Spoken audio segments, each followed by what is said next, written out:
Respected brothers and sisters, Assalamu alaikum jami'an wa rahmatullahi wa barakatuh.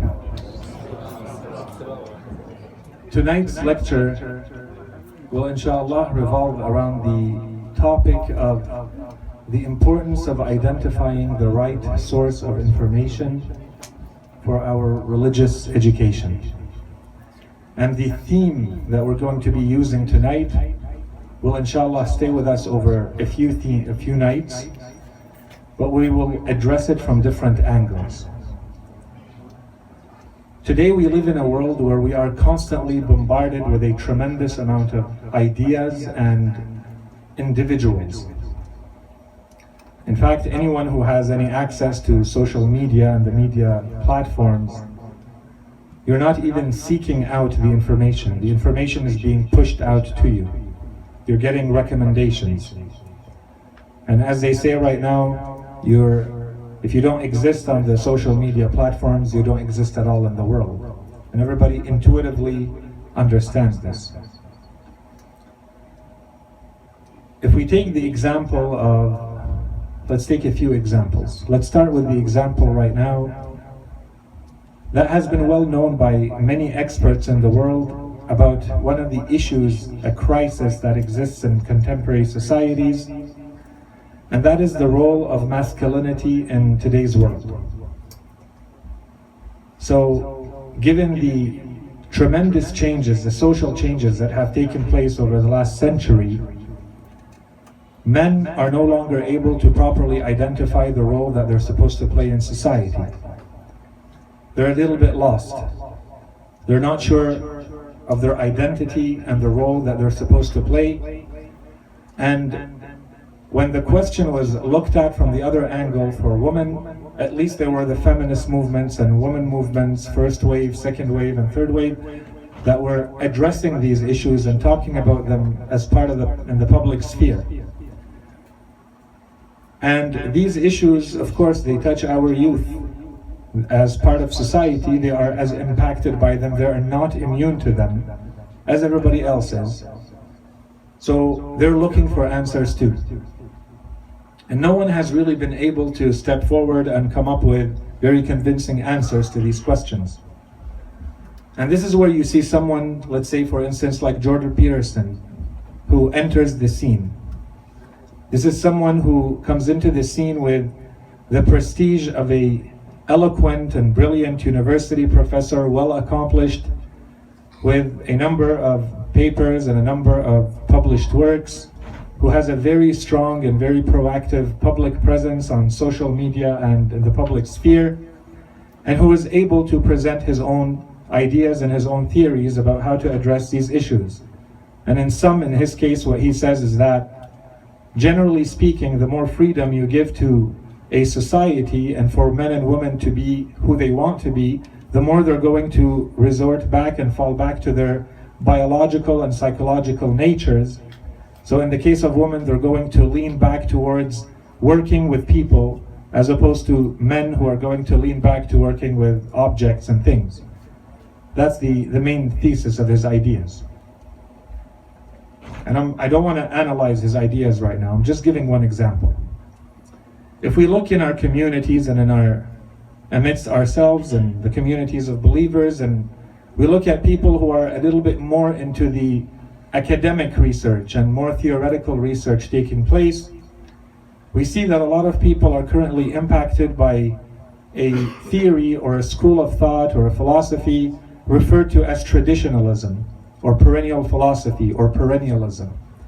This is a school of thought or a movement that began at the beginning of the 1900s by an Orientalist and a religious scholar by the name of René Guénon, who wrote a lot of his work at that time, and he created the foundation for what became traditionalism or perennial philosophy. And then he was joined by other people like Martin Lings and Fritjof Schwann and others, who took a lot of their inspiration from the Sufi orders in the Islamic world. In fact, Schwann went to create one of the big and well-known Sufi orders in Europe, at that time initially well known as Alawiyya, and then he moved to the United States with that movement, and he referred to it as Maryamiyya, under the influence of the Virgin Mary, peace upon her. But the issue is that this school of thought, right from the beginning, although it is being associated with Islam because a lot of these thinkers converted to Islam openly, right from the beginning there were huge divergences between this school of thought, this philosophy, and Islamic teachings.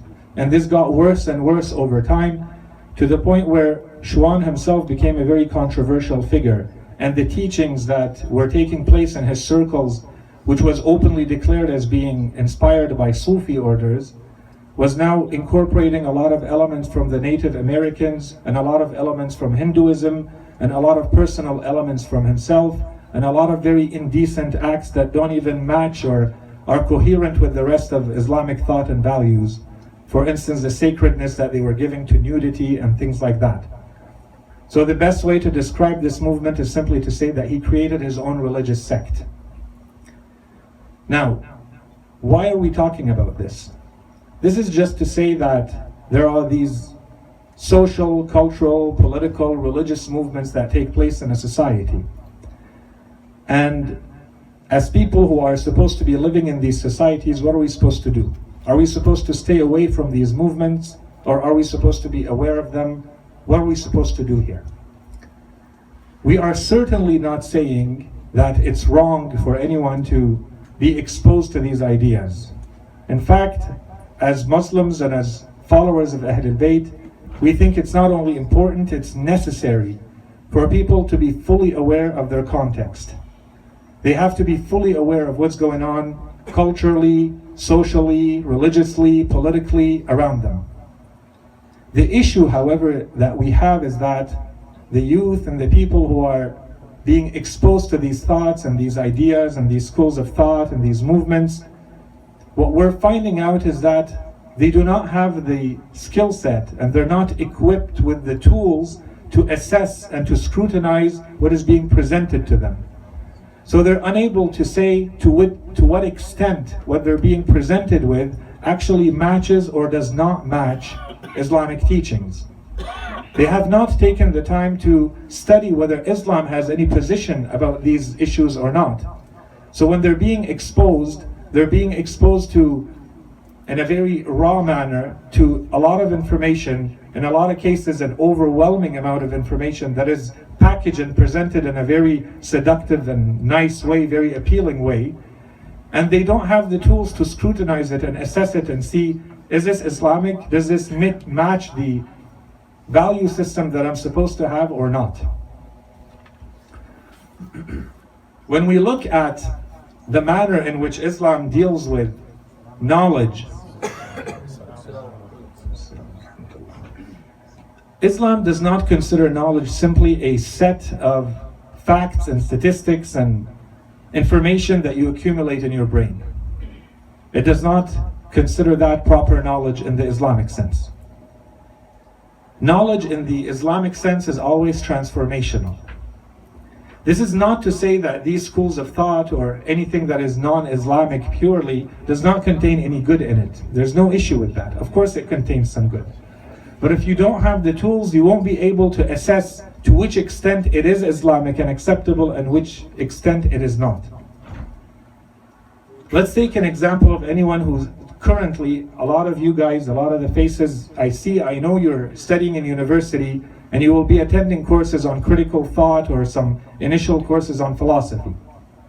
One of the first things that they will teach you in critical thinking is about a fallacy. They call it the fallacy of the ad hominem. So if someone comes to you and let's say they're smoking, they have a cigarette in their hands and they're smoking, and they tell you, you should not smoke, smoking is bad for you. You may turn to them and attack them. You attack the man, you attack the person by saying, you're not really in a position to tell me to smoke or not because you're smoking yourself. So if you study philosophy today, they will teach you that this is a fallacy because you're attacking the person, you're attacking the container of the thought, but you're not attacking the content. What you should be doing philosophically is looking at the argument itself and being objective. Regardless of who says it, regardless of whether the person is smoking or not, you have to assess whether smoking in its own is good or not. They'll teach you that in critical thinking. And to a large extent, this is valid. Except when it comes to things that have an ethical or spiritual dimension. And that's why when you come to Islam, you see that it rejects this kind of thinking for anything that has the ethical or spiritual dimension. In the Holy Quran, in Surah As-Saff, in the verses 2 and 3 of that chapter, Allah subhanahu wa ta'ala says, O you who believe, why do you say that which you do not do? It is greatly outrageous in the eyes of Allah that you say that which you do not do. The Quran is not saying if what you're saying is good, even though you're not doing it, but at least you're saying it, the saying part is good. No. Now the whole thing is rejected, and it's considered outrageous to Allah subhanahu wa ta'ala. When Imam al-Sadiq alayhi salam commented on a verse that seems to be talking about food, فَلْيَنْظُرَ الْإِنسَانُ إِلَىٰ طَعَامِهِ in Surah عَبَسَ وَتَوَلَّى, let the human being look at their food. Imam al-Sadiq alayhi salam said, it's not the food, it's the knowledge. Let the human being look at their knowledge from where they're taking it or from whom they're taking it. Which means that in our religion, it's not only the knowledge or the fact itself that's important. The person giving you the information is also important. It's a factor. Because there's an ethical or spiritual dimension. We also have in our narrations, the Imams tell us that when you listen to someone speaking, when someone listens to a speaker, they are worshipping them. So if the speaker is saying things that are divine or that will bring you closer to Allah, then you are worshipping Allah. And if you are listening to someone who is saying things that bring you closer to evil, then you are worshipping the devil. The insistence in this type of knowledge in our religion is because of its transformational capacity on a human being. If I'm listening to someone, especially when it comes to education, it's most likely because I think they hold a certain value and a certain merit, and I will be impressed by them. And in fact, may even be considering them as a role model, and I will try to emulate them in certain aspects of life at least. Whether I'm aware of it or not, whether I'm conscious of this or not, unless I go in with my eyes wide open and I have the tools to scrutinize everything that's coming to me, I will be influenced by everything that I'm being exposed to. So here the call is to make sure that we equip ourselves and keep in mind the importance of having the capacity and the tools and the knowledge to know where Islam stands on something. And if I don't have it, I go get it before being exposed to an idea. And if I'm being exposed to it, then I try to seek that information so that I can assess it Islamically and not just take it raw, as is. Now, let's stop here for this introduction. Keep it in mind for the next nights. I want to concentrate specifically on one topic from the rest of the time we have. I want to concentrate specifically on one topic under this general heading as well. Let's take one case and delve a little bit more into it. And unfortunately, this is something we have addressed before, but there's a huge need for it all the time, and the need is always renewed. There's always a new angle on it. I'm asked to address this topic specifically again this year, and I know of this because I was asked a lot of questions about it and asked to address it. And this topic is the topic of hijab. Traditionally, the hijab has been attacked by people from outside of our religion. What is happening over the last few years is the hijab is currently being attacked by people who are considered Islamic experts, yes, so that's easy to get, the title. They're Islamic experts, but who also happen to be Muslims. So now the hijab is being attacked academically by Muslims who are supposed to be Islamic experts. There are people like Muhammad Shahrur, people like Riza Aslan, people who are very present on public and social media, who have a lot of work and they're very present, they have a huge following and they're influential, and they're presented to the world as being Islamic experts. And so they come out and they say there is absolutely no Islamic proof that the hijab is a commandment in the religion of Islam. The commandment was created, fabricated by generations upon generations of legal scholars, all of them men, as part of a patriarchal society, generations and centuries after Islam was actually taught to the people by Prophet Muhammad. They say there is no basis for it in the Quran, and you will not find any of this in the time of the Prophet itself. So to find what we currently call the hijab today, you'd have to find it in centuries later. This is the main claim. So for the rest of the time that we have, let's actually dig deeper into this. Do we actually have Quranic proofs, very clear, established, without question, that tell us that the hijab is actually a fundamental commandment, obligatory upon every Muslim woman, or not? That's the question. And because we don't have time, we're not going to drill into every single possible permutation and argument and counter-argument or look at the narrations. There's no time for that. Let's concentrate on the Holy Quran and concentrate on the main arguments. Under the heading of hijab, there are usually 3 verses of the Quran that are presented as part of this argument. Let's start with the first verse, which is one of the most quoted verses by people who object to the hijab. The first verse comes to us in Surah Al-Ahzab, verse 53. And they actually refer to this verse as being the verse of the hijab. Let's see what the verse says. I'm not going to read the entire verse. I don't have time. A lot of these verses are longer. Let's read the part that's relevant to us. The part that is relevant and that's always quoted is وَإِذَا سَأَلْتُمُوهُنَّ مَتَاعًا فَاسْأَلُوهُنَّ مِنْ وَرَاءِ حِجَابٍ. And if you ask them for an item, ask them from behind a hijab.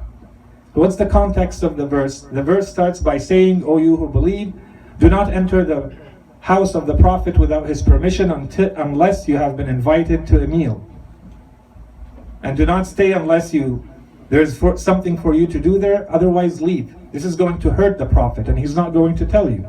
And then the verse says, it gives a commandment, and when you're dealing with the wives of the Prophet, if you're taking something from them or giving them something, you're moving an item, physically just an item, then do it from behind a curtain, behind a hijab.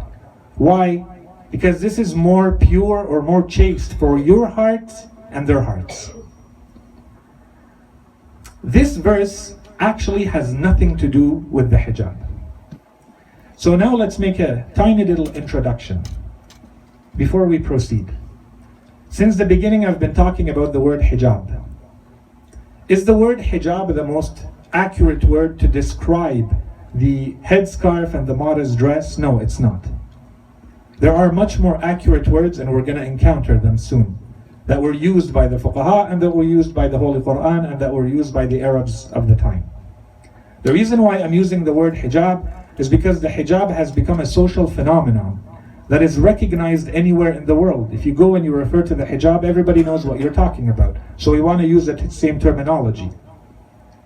But the word hijab does not actually mean, technically, the clothes that are worn by Muslim women. Now it may be used in that sense and it's commonly known in that manner. So it's a little laughable for someone who presents themselves as an expert on Islamic issues and Islamic thought and Islamic scholarship to mention this verse as though it has anything to do with the Islamic modest dress. The argument here, they say, is that this verse shows that the hijab, in the sense of the headscarf and the modest dress, was only a commandment that was obligatory on the wives of the Prophet, based on this verse. That's their argument. When the verse has never been used by a single Muslim scholar throughout the ages to say that this verse proves that women have to wear anything special. This is not what the verse is talking about. The hijab that is referred here is simply a barrier or a curtain, some physical wall, something that separates you from the woman. It's not talking about clothes. But they have done so little research and they have so little understanding of the words that when they found the word hijab here, they thought it's referring to the hijab that as it's used today, when the Arabs did not use the word hijab in that manner. So that's the first verse. Let's put it aside. We only mention it because it's used as an objection against our understanding of the hijab, when in reality it has nothing to do with the headscarf. In the past, I just want to mention this very quickly, I've addressed this topic, the topic of hijab, but I've never really delved into the arguments one by one. I've talked more about the philosophy of the hijab, the symbolism of the hijab. And we find a little bit of that in this verse. If anyone is more interested, when this verse says that the hijab that is referring to here, the hijab is going to be more chaste, the curtain or the obstacle or the barrier is going to allow that transaction to happen in a place that is more chaste, more proper, more suitable, more decent for your hearts and the hearts of the wives of the Prophet, then we start getting an idea of the philosophy of the hijab. But we're not talking about that now, so we're putting that aside. Let's go to the second verse. The second verse is actually a verse that's often referred to as the verse of the jilbab.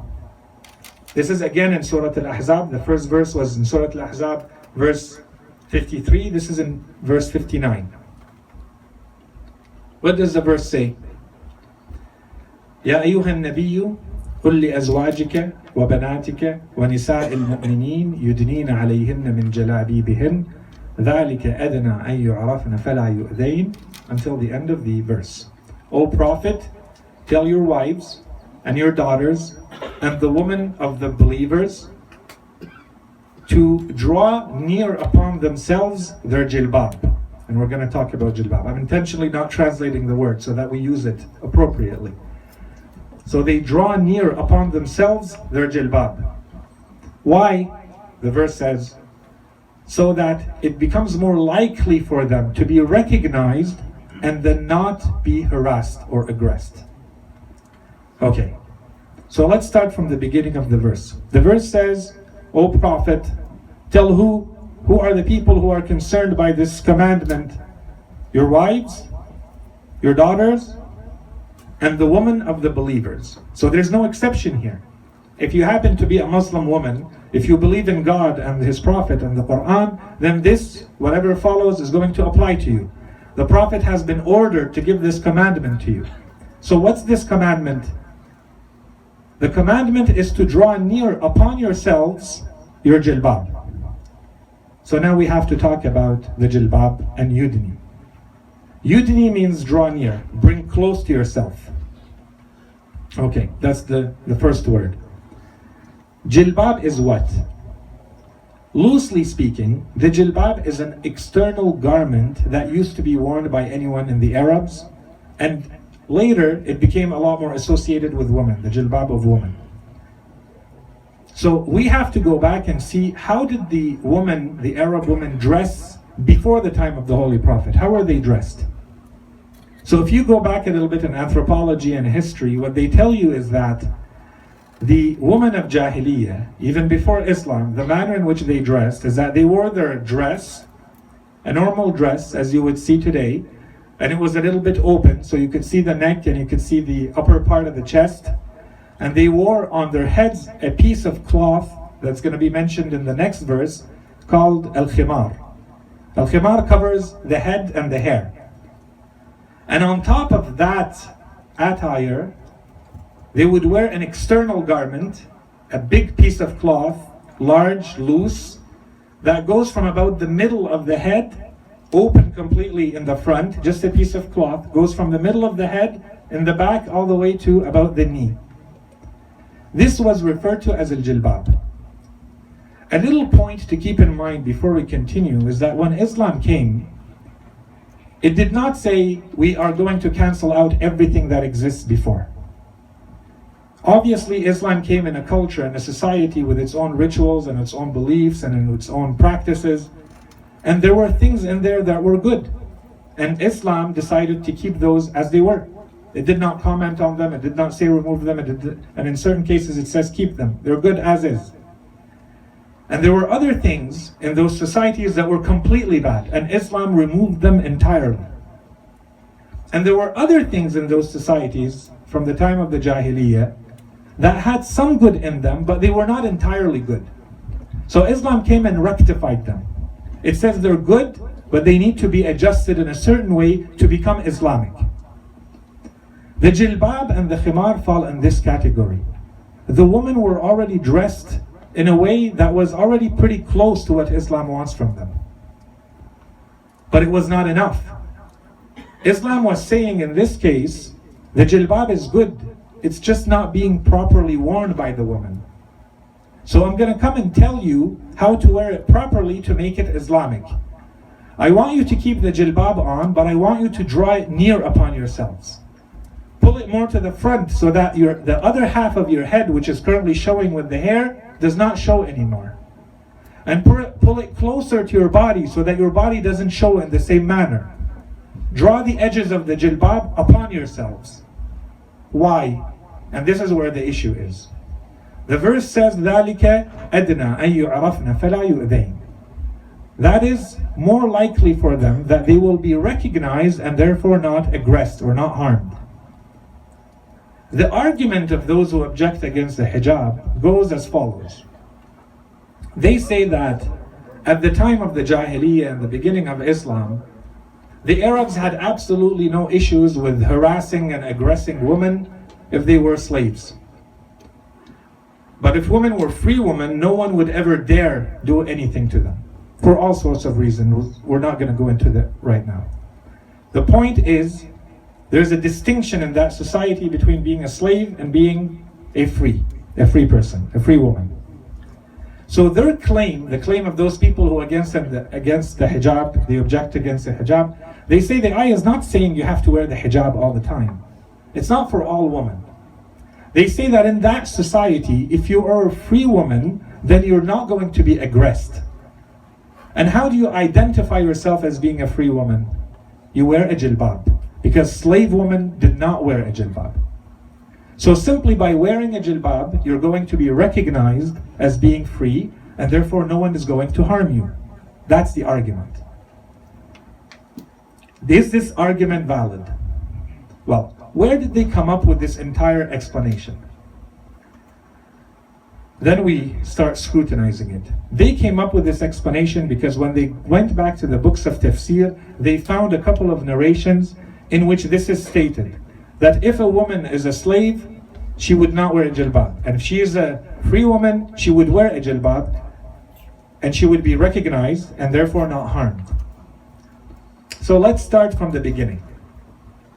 These narrations, without going into them, have been rejected by every single scholar who has looked at them on both schools, unanimously in Islam. On the Sunni side, Shaykh al-Albani has gone through the narrations that are saying that there's this difference between the slave woman and the free woman. He went through them one by one, and he showed how the chain does not stand scrutiny. So he considers them inauthentic, he considers them fabrications. That's on the Sunni side. And on our side, we don't have a single Shi'i scholar who says these are authentic narrations. So that's one. We put aside the narration. Then we need to look at the verse itself, the wording of the verse itself. So what is the verse saying? The verse is saying they need to bring together the sides, the edges of the jilbab closer upon themselves. Why? Because it's most likely for them that they will be recognized and therefore not harmed. When someone hears these words, is it really what they're hearing? Is it really saying anything about being a slave or not being a slave? No. If the argument is about slavery and non-slavery, then the verse should not be saying they draw nearer upon themselves their jilbab. All it should be saying, for argument's sake, if that were the case, all it should be saying is they need to wear a jilbab. Not that they need to close it more tightly upon themselves. The verse assumes that everybody is already wearing the jilbab. That's not the issue. So they're saying if a woman wears the jilbab, she's free. That's it, they're already wearing the jilbab. The point of the verse is not to say, wear the jilbab, you are free, don't wear the jilbab, you're not free, and you're going to be harassed. The point of the verse is to say, you're already wearing the jilbab, but this is not sufficient. This is not enough of a cover. This is not Islamic yet. You need to cover more by pulling the jilbab closer on yourself. And then their objection no longer stands. So the real meaning of the verse is, O Prophet, tell your wives and your daughters and the women of the believers to wear the jilbab and to close it nearer upon themselves. And the reason is to be recognized as what? As free women? No, as chaste women. as Muslim believing women who are chaste and decent, and that's when people are going to avoid harassing them. They're not interested in your approaches. They're Muslim, chaste, decent women. They have nothing to do with what you want to approach them with. That's the meaning of the verse. Let's move to the third verse. The third verse is actually the verse that is known as the verse of the khimar. And we can go a little bit faster here. The verse of the jilbab is usually the one that is a little bit more problematic, and we went through the issues. The verse of the khimar is actually usually quoted as two verses that go together. And we don't have time to explain both and to comment on both. But the first verse in Surah An-Nur, the first verse is verse 30 from chapter 24. It says, قُلْ لِلْمُؤْمِنِينَ يَغُضُّوا مِنْ أَبْصَارِهِمْ وَيَحْفَظُوا فُرُوجَهُمْ ذَلِكَ أَزْكَى لَهُمْ. Tell the believers to guard their gazes low, to keep their gazes low. That's one. And don't forget, this is an Islamic society. Women are covered up. And the Quran still says, tell the Muslim men, the believing men, to keep their gazes low. قُلْ لِلْمُؤْمِنِينَ يَغُضُّوا مِنْ أَبْصَارِهِمْ وَيَحْفَظُوا فُرُوجَهُمْ, and to guard their private parts. So don't do anything haram with your private parts. Why? Because that is more chaste for them. That is more decent for them. ذَلِكَ أَزْكَى لَهُمْ. And then the verse ends and the next verse starts, and that's the verse we were interested in. So it starts in the same manner. The same obligations and the same commandments are imposed upon the woman. And tell the believing woman, وَقُلْ لِلْمُؤْمِنَاتِ يَغْضُضْنَ مِنْ أَبْصَارِهِنْ. The women also have to keep their gazes low. وَيَحْفَظْنَ فُرُوجَهُنْ, and to protect their private parts. But then here it adds a little bit more. وَلَا يُبْدِينَ زِينَتَهُنَّ إِلَّا مَا ظَهَرَ مِنْهَا. And that they are not to reveal of their ornaments except that which is outwardly, which is already manifest, which is known and seen. And so we go back to the ruwayat here, and they tell us that is the face and the hands. Okay, so that's first. The verse insists on two things here. One, it's already announced, the issue of ornaments, and it's going to come back to it. It's not going to leave it as is. And in fact, this is a theme in the Quran. We're going to mention another verse related to it. So no ornaments, one.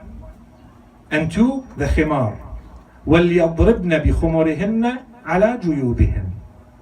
And let them place or fix their khimar, which we already mentioned, where? Upon their chests. Why? Because when we said in the Jahiliyyah, the khimar was worn. The same thing, the same story as we said with the jilbab. It existed and it was worn. But the issue is that it was not worn sufficiently. It was not covering sufficiently. So there's a part of the hair that was showing, and the ears of women were showing, and the earrings of the women were showing, and whatever they wore on their necks, and their necks were showing, and the top of the chest was showing. So the Quran said, the khimar is good. You're just not wearing it properly. You're not wearing it Islamically. Tie your khimar to the front. Don't tie it to the back. Tie it to the front so that it covers your chest. And now the combination of your khimar and your jilbab can be considered a proper modest dress in Islam. So this is the verse of the khimar. And of course the verse goes on. It comes back to the issue of the ornaments. And it says again, وَلَا يَبْدِينَ زِينَتَهُنَّ, and they do not show the ornaments which were just mentioned, except those that were outwardly, except to their husbands, and to the fathers of their husbands, and to their sons, and to their brothers, and to the sons of their brothers, and to the sons of their sisters, and the list goes on.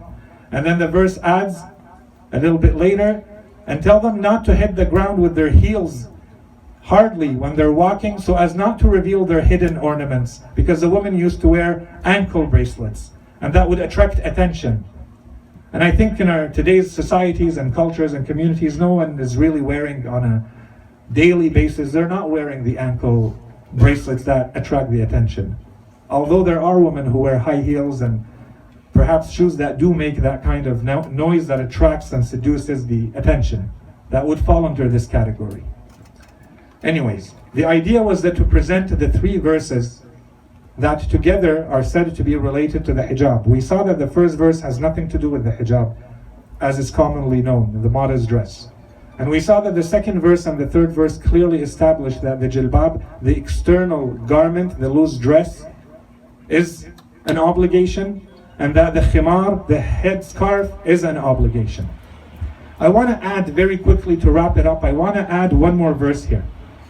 There's another verse that's not related to specifically or directly to the hijab, but that can really help us. This verse is a few verses before in Surah An-Nur, and it talks about women who have advanced so much in age that they are no longer looking to ever get married.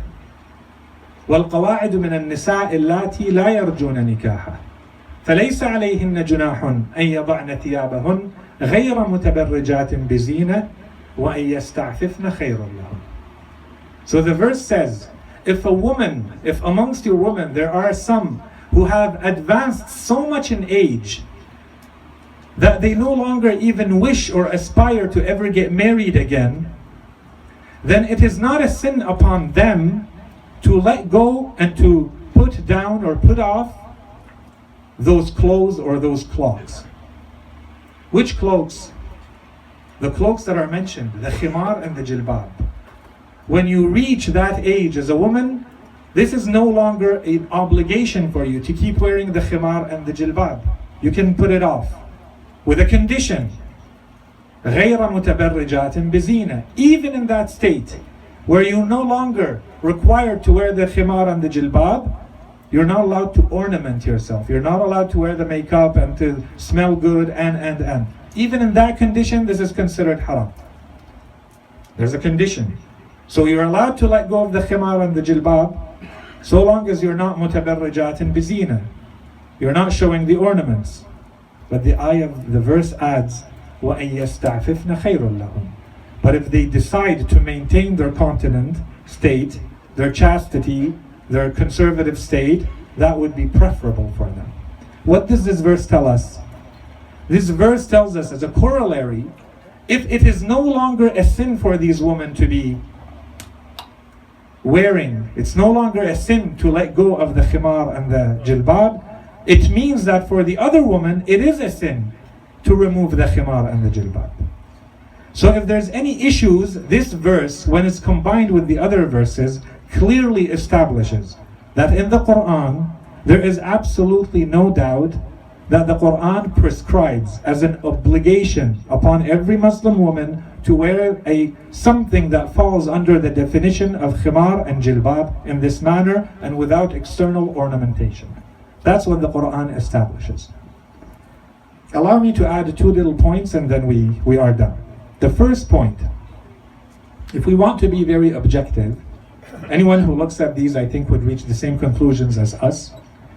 But to be objective, I tried to go back to someone who would give us a neutral description of what was going on as early as possible in the time of the Holy Prophet. Because the claim is that these laws were created by a patriarchal society made up of men who are all legal scholars. They're the ones who decide and impose upon women these laws, and it happened centuries after the teachings of the Prophet. The Prophet never intended to impose all of this on women. So digging around, I found a quote that I wanted to share with you by a man named Tu Huan. And the man's name obviously sounds Asian, sounds Chinese. It's because it is.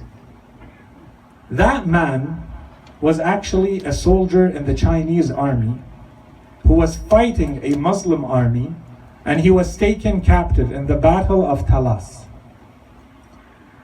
He was brought to the city of Kufa, where he spent a little bit of time, and that man had something of a traveler spirit, so he would actually document everything he sees in these lands. And what I wanted to share with you is a few lines that I found interesting. It's actually a little bit longer, and they're available. I have the sources. This is in 3 books. I found the same quote, Seeing Islam as Others Saw It by Robert Hoyland, page 246. Brendan January, The Arab Conquests of the Middle East, page 119. And Hugh Kennedy, The Great Arab Conquest, page 360 to 362. I'm going to read the quote from this man. The important point to keep in mind is that this man was writing in the year 140 of Hijrah. This is 140 years after the Holy Prophet. This is exactly based on today, 1,300 years ago. So for someone after to come and say that Islam imposed what we call the current hijab 5, 6, 7 centuries later is a little bit difficult. Okay, so this is the quote. He says the capital is called Kufa. The Arab king is called Amirul Mu'mineen. Both men and women are handsome and tall. Their clothing is bright and clean, and their manners are elegant. And the next line, when a woman goes out in public, she must cover her face irrespective of her lofty or lowly social position. And I keep going. There is a lot of interesting facts. They perform ritual prayers 5 times a day. They eat meat, fast, and regard the butchering of animals as meritorious. They wear silver belts around the waist from which they suspend silver daggers. They prohibit the drinking of wine and forbid music. When people squabble amongst themselves, they do not come to blows. There is also a ceremonial hall which accommodates tens of thousands of people. And he goes on. The line that is interesting and relevant to us is when he describes the woman of the city of Kufa in year 140 after Hijrah, where he says when a woman goes out in public, she must cover her face irrespective of her lofty or lowly social position, which is the exact answer to the exact argument against the hijab today, where they say it was introduced to distinguish between those who are of a lofty position and a lowly position in society, if they're a slave or not a slave. This man is saying that in Kufa, all the women covered their faces.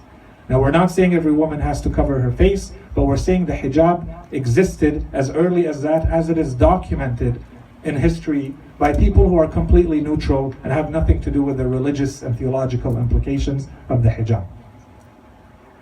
And of course, for us as followers of Ahlul Bayt alayhim as-salam, we have to add another argument. We have to go back to the manner in which the members of Ahlul Bayt alayhim as-salam conducted themselves. When we go back to the biography and the history of Fatima al-Zahra, or Zainab, our Lady Sayyidah Zainab, this magnificent woman, do we see that they were considering the hijab as a preference and as a commodity that could easily be chosen by a woman or not, or did they consider it an obligation upon every woman?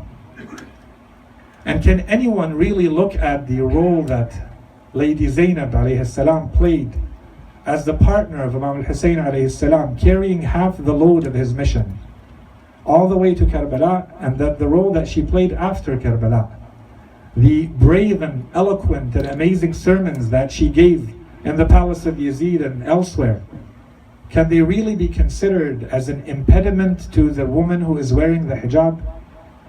Can we really say that a woman, because she wears the hijab, she's not going to be able to perform her mission and to perform her social, political, religious duty in this world because she's wearing the hijab? Or do we say that because she's wearing the hijab, she is that much stronger and she holds that much more value and she knows her place and what she believes in this world? And that's perhaps why we have in our narrations, when one of the greatest companions of Imam Zain al-Abidin alayhi salam came to see him, Abu Hamza al-Thamali, we are told in the time of Imam Zain al-Abidin, for the next 40 years after the events of Karbala, the Imam spent them crying. Every time he would be presented with water, he would fill whatever cup or bowl that he was given with water, he would fill it with his tears. And he would cry every time he saw food. And he would cry every time he would see an animal being slaughtered or being presented, and so on and so forth. So we have in our narrations that when Abu Hamza al-Thamali once came to see Imam Zayn al-Abidin and he saw the state that he was in, he feared for him. They would think that the Imam is going to lose his eyes or simply die because of the amount of crying that he would do. So when he saw the Imam, he told him, "O son of the Prophet, why are you in this state? Why all this weeping? And why all this mourning and this hopelessness that I see you in? Did not your uncle Hamza, was he not killed? Was your grandfather Ali, was he not killed by the sword? is not the habit of you members of the Ahlul Bayt, is it not your habit to be murdered at the hands of your enemies? Is it not the favor of Allah subhanahu wa ta'ala that He bestowed upon you to make you all martyrs in His sake? And the Imam told him, yes, Abu Hamza, may Allah subhanahu wa ta'ala reward you for what you are saying. It is true that our trait and our habit is to be murdered in the way of Allah. And it is true that we are all going to be martyred and killed. But have your eyes ever seen or your ears ever heard of one of the members of our women to ever be imprisoned, or ever be taken captive, or ever be harassed, in her hijab? And then the Imam says, I swear to you, Abu Hamza, every time I look at my sisters and my aunts, I have to remember how they were running from one tent to another when the tents were set ablaze, and I could hear the crying of the children and the women, and someone yelling in the background, burn the homes of those who are unjust. May Allah subhanahu wa ta'ala make us worthy of being representatives of Ahlul Bayt alayhim as-salam. May Allah subhanahu wa ta'ala help us understand the teachings of Islam for which Ahlul Bayt sacrificed themselves. Assalamu alayka ya Aba Abdullah. Assalamu ala al-Husayn wa ala Ali ibn al-Husayn wa ala awlad al-Husayn wa ala ashab al-Husayn wa sallallahu ala Sayyidina Muhammadin wa ala alihi at-tayyibin at-tahirin.